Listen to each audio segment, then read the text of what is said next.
Hello बच्चों, good morning. आज की क्लास में हम पढ़ने वाले हैं फल का विकास एवं संरचना। फल का विकास किस प्रकार से होता है, हमने इसके पिछले वीडियो में बीज का विकास पढ़ा था, है ना। तो अब हम पढ़ने वाले हैं फल का विकास एवं संरचना किस प्रकार से होती है।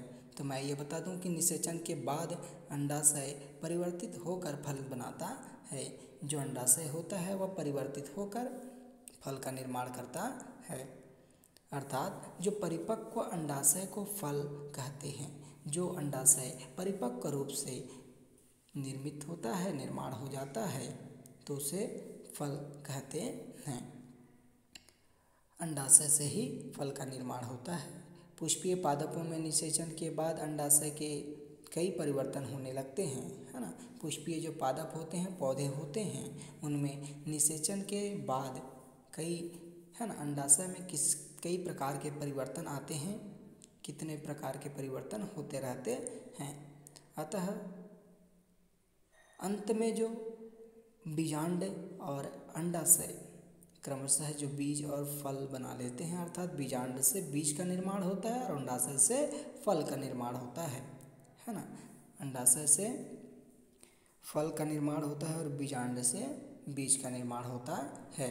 इस प्रकार से परागकण बाद जो कुछ वृद्धि नियामक जो पदार्थ होते हैं, अर्थात वृद्धि के लिए जो पदार्थ पाया जाता है, जैसे हार्मोन के प्रभाव के कारण जो अंडाशय की वर्तिका या कारिकी में, अर्थात जो कार्य होती रहती है, उसमें कई परिवर्तन आते हैं। हार्मोन की जो वृद्धि हो जाने पर या कमी हो जाने पर उसके प्रभाव से जो अंडाशय में कार्य जो होती रहती है, उसमें कई परिवर्तन आते हैं, है ना। अंडाशय के कार्य में परिवर्तन आते हैं, कारिकी में परिवर्तन आते हैं, जिसके कारण जो अंडाशय होता है ना, में प्रायः गुद्देदार मृदुतक बनते रहते हैं, है ना। गुद्देदार अर्थात वह लचीली होती है, मृदुतक, है ना। मृदुतक, मृदक जो उत्तक होंगे तो मृदु होंगे, मृत्यु होंगे, है ना, मरे हुए होंगे। उन उत्तकों का निर्माण होने लगता है, ठीक है। जो परिवर्तन होता है उसी कारण होता है यह, जो उसके कार्य में जो नियमित रूप से क्रमिक रूप से जो कार्य चलता रहता है, वह हार्मोन के कारण परिवर्तन हो जाता है, जिसके कारण अंडाशय में गुदेदार मृदु तक बनने लगते हैं।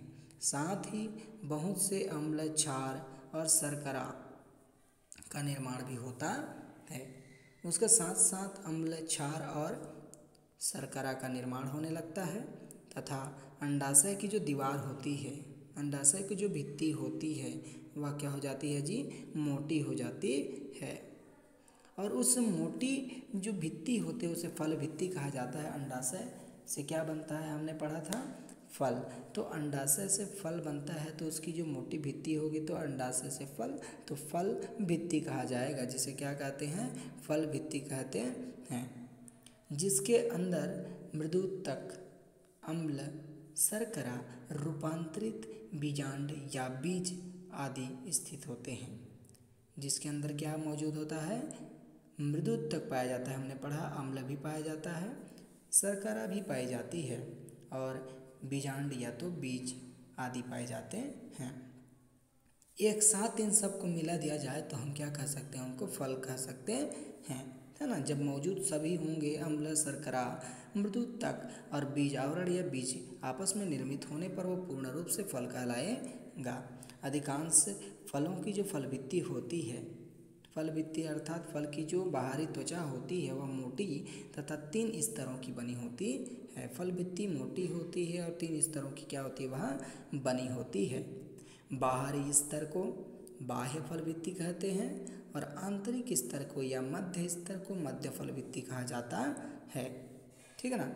और अंदर की जो स्तर होगी उसे अंतः फल भित्ति कहते हैं। बाहर की फल भित्ति को बाह्य फल भित्ति और मध्य की भित्ति को मध्य फल भित्ति तथा सबसे अंदर जो होता है भित्ति, उसे अंतः फल भित्ति के नाम से जाना जाता है। सामान्य फल जो अंडाशय से विकास करता है तथा अंडाशय से विकसित होने वाले जो फलों को सत्य फल कहते हैं।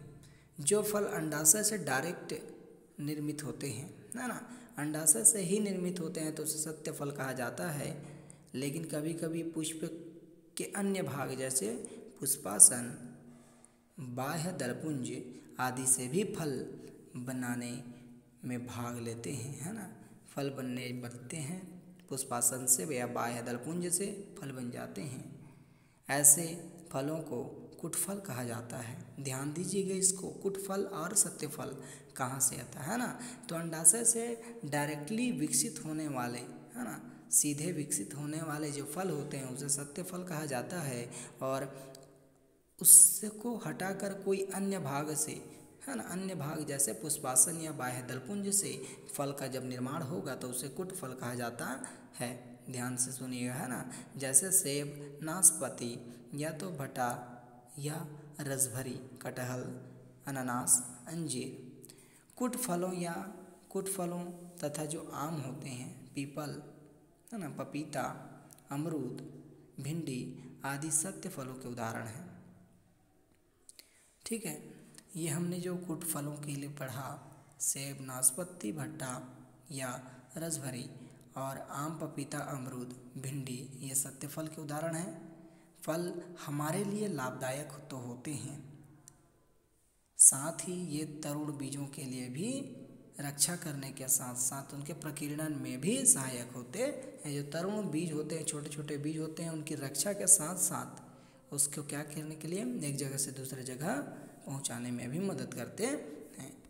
अधिकांश फलों की जो फल भित्ति होती है वो मांसल होती है, उसमें मांस पाई जाती है ना, मांस पाई जाती है। ऐसे फलों को सरस फल कहा जाता है। ठीक है, कड़ा ना होकर मुलायम होता है, ऐसे ही फलों को सरस फल कहते हैं। और कुछ जो ऐसे फल पाए जाते हैं जिसमें मांस नहीं होती है, उसे क्या कहते हैं, शुष्क फल कहा जाता है। उसका अंदरी भाग जो होता है वह सूखा होता है, इसलिए उसको शुष्क भाग कहा जाता है, शुष्क फल कहते हैं। फलों का जैविक महत्व किस प्रकार से है, आइए पढ़ते हैं फलों का जैविक महत्व।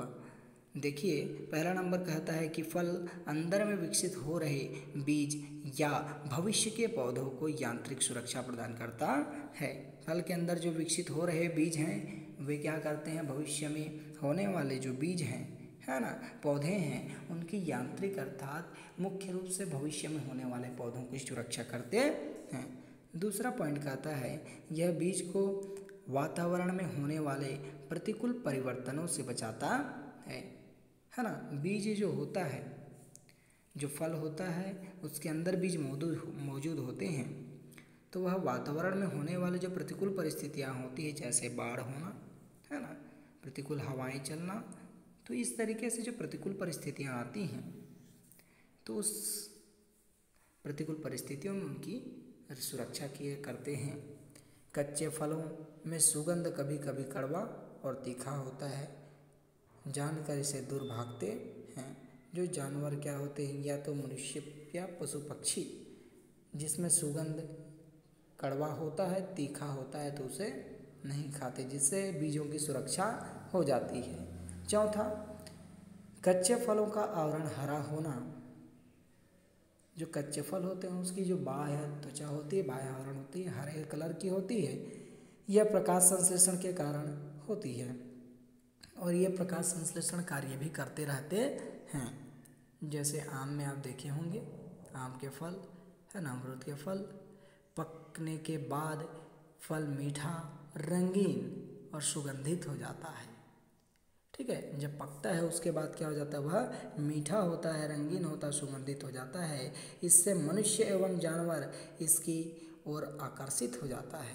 ठीक है ना, आकर्षित हो जाता है। ये फलों तथा बीजों के विकिरण में सहायक होता है और वह क्या करता है, बीजों को आकर्षण करके, दूसरों को आकर्षित करके वह अपने जो बीज होता है उसे एक स्थान से दूसरे स्थान पहुंचाने में सहायक हो जाता है। इस प्रकार हमने फल का विकास पढ़ा। ठीक है, इसकी बाद हमारा जो एक पॉइंट क्लियर होता है, यह पूरा चैप्टर क्लियर होता है। अगर, है ना, कोई ऐसा पॉइंट हो जिसको हम पूरा ना कर पाए हों, है ना, तो उसको आप बता सकते हैं। ठीक है, इस वीडियो में बस इतना ही आज के लिए।